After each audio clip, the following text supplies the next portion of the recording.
And until people really get rid of the private central banking system, every other topic you mention it's pointless even to mention them in a sense. You have to cut off the head of the snake to stop that having the power over the whole of the body. And really that's where the whole thing is power is in money. And those boys who control the money control Congress and everything else to do with it. And all the politicians who are simply bought off and placed in power. And talking of them too, I was thinking about the degradation of society that was all part of this big system. And I've talked before about Bezmenov, who came over from basically he was stationed from Russia in India at the time, and he managed to wangle his way over to Canada. He got a job at the CBC where he said that he'd never met so many communists as he had in the CBC. And that's obvious for if you ever try and watch their programming without your hair turning grey. But anyway, he said the same thing. He said that in the 70s the KGB was so surprised and delighted that the contamination, the moral decay had taken on so well within the United States and elsewhere. And that, of course, was, from the 60s onwards, when they were pushing the liberalism, they called it, through the school. And we find that Khrushchev and others actually called liberalism just the American version of communism. But it also meant the relaxation and the destruction of all that was before, all the previous rules. And free sex has always been at the top of the tree, because you cannot conquer society until the society cannot stand together as a society with a unified culture. It's easy pickings, and once you start breaking it up, and you find that the moral decay sets in. And then, of course, the next push is for single mothers. And then you find most women don't want children at all now. So there's been very, very successful in what they wanted to accomplish. This is all discussed, remember, in the books in communism, and you can pick them up, used very, very cheap today, about the various parts of this big takeover of the West. They said that the West would fall without firing a shot from within, and they're pretty well right on that. Because even the ancients, the philosophers in Greece and elsewhere, knew that a culture that was completely and utterly immoral is a normal way to be, and it's the new normal now. You see, it's normalized. This contamination, as it's called, it's normalized. And people don't realize that they're products of a process of demoralization and contamination. Maybe 3 generations have lived through this. And each generation makes it easier for the next one to go further and further and further, which is exactly the way it was always planned. Until you end up in the middle of a world at war. This is a world war going on. You've had a world war going on really continuously since at least the Gulf War I, I'd say, and the entire Middle East and all the NATO countries involved. That's what you call a world war, for those who don't realize what you're going through. And it never stopped with Gulf War I. Every president, including Clinton, sent cruise missile after cruise missile over into Iraq pretty well every day. And the U.S. taxpayer picked up the tab to replace all those cruise missiles and get fresh new painted ones. It's a great business, the disposable income really, as these things go pop and you immediately order a new one. But contamination, as I say, is now the norm. And it reminds me of Brave New World, exactly what Huxley knew in Brave New World, and his other book, Brave New World Revisited, where he explains where the novel could actually be made to come true with the use of science and psychology and cultural control. And that's what we've been living through for an awful long time. So he knew it all back then, and he should do, because his family were related to the Darwins, and they were up in all the big global meetings of his day. And they knew eventually they'd destroy all that had kept people together and fought off. You see, if you're not unified, you can't fight off enemies of any kind whatsoever. And even on a personal level sometimes. So you must deculturalize, demoralize, and eventually you'll get to your goal of literally breeding the type of citizens you want, if you need many at all. And of course you won't need that many for this brave new world that they've been talking about for so long. And now we're at the stage, we've been living through it for years, where politicians at one time used to just step down when they were caught or found in disgrace, as it was called. Because after all, if they can't if they're going to take a position of responsibility and uphold a tradition, you see, you've got to understand traditions are awfully important. When you start throwing traditions out the window, then anything goes, and you will have no morality or integrity at the top either.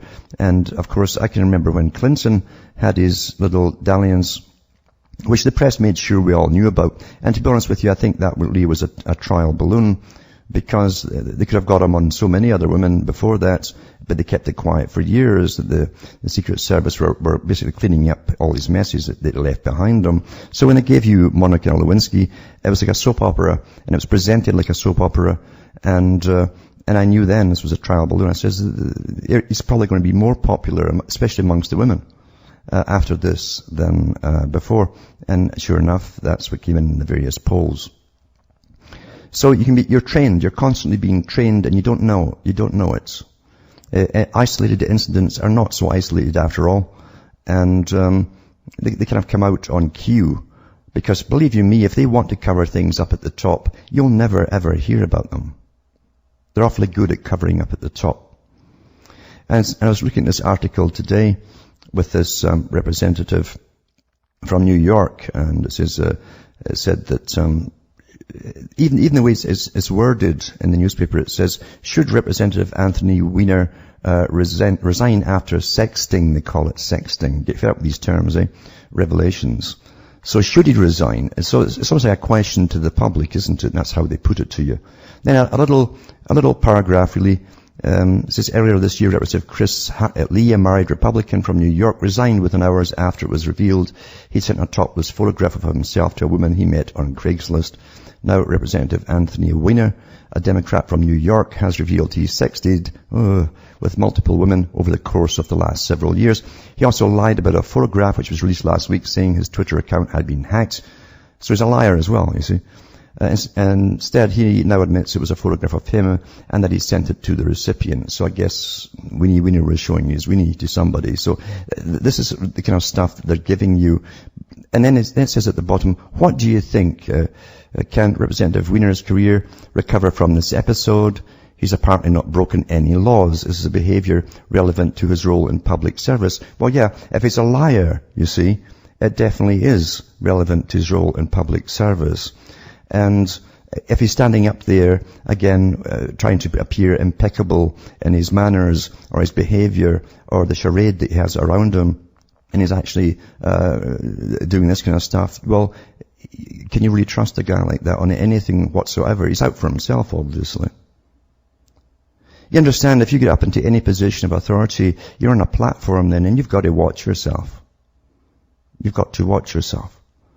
And this character is doing, I guess, what a lot of them probably do. They don't care anymore. They know society's kaput. Just look at all the stuff they watch on TV. The children are taught amazing stuff now as well in school. All kinds of stuff. So, again, I've said many times, pedophilia will go out the window one day, not too long in the future, as they go to town on all this kind of stuff. And marriage itself is just a plummet. It's just about 2 inches to hit the ground now, I think. And that's it gone. So it's been awfully successful, because if you want to conquer any peoples at all who once were very strong and they don't realize it, that they're so stupid. People are so stupid, they don't realize that it was their culture that kept them strong. It was their culture that gave them the zest and the fight. When that's gone, you're anybody's. You're on the target list, and you're easy prey. People should really, really remember that.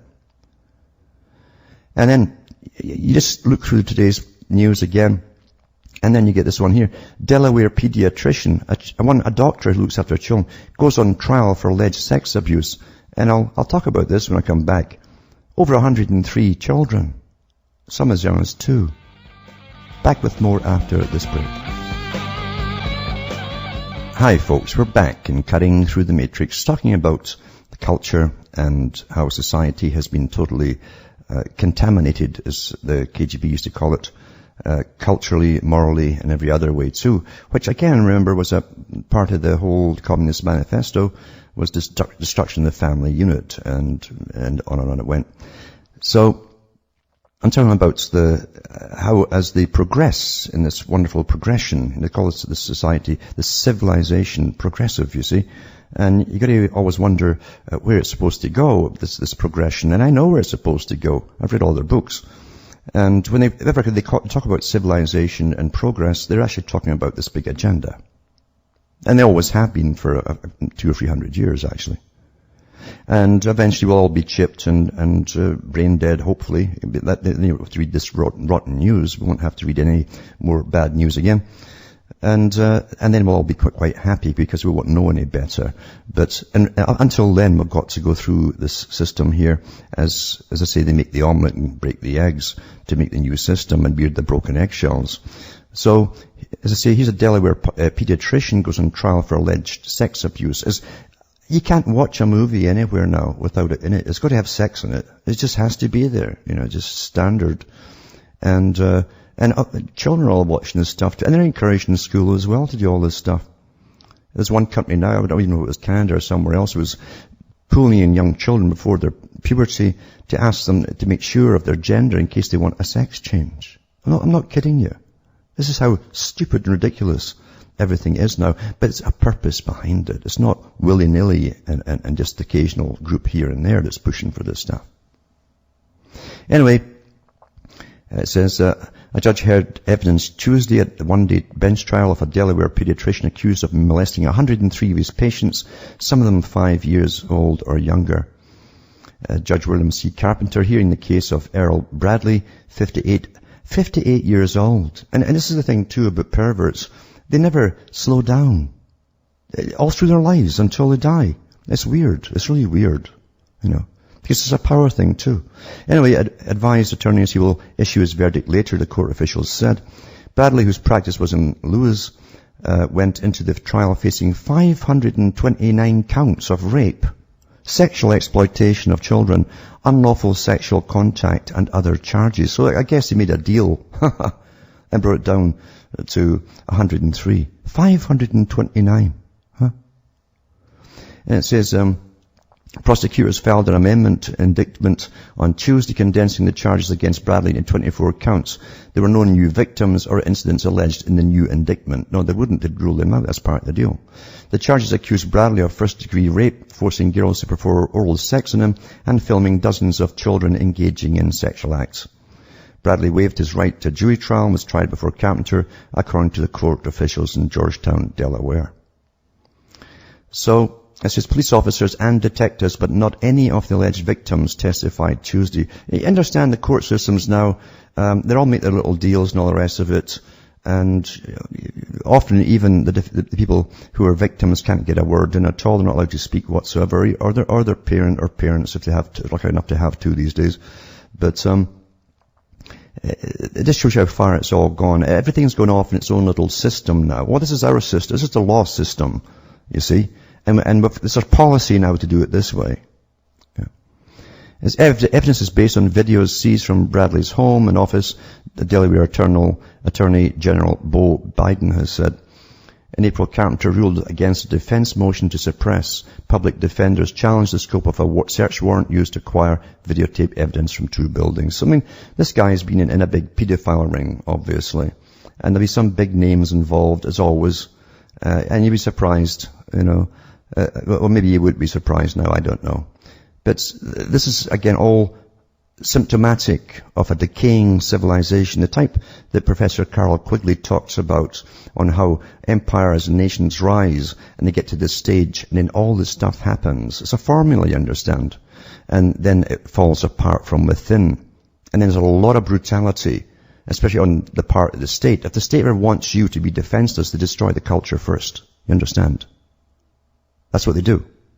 And then no one will stand up for anyone else. So it's a formula. Remember, it's a formula.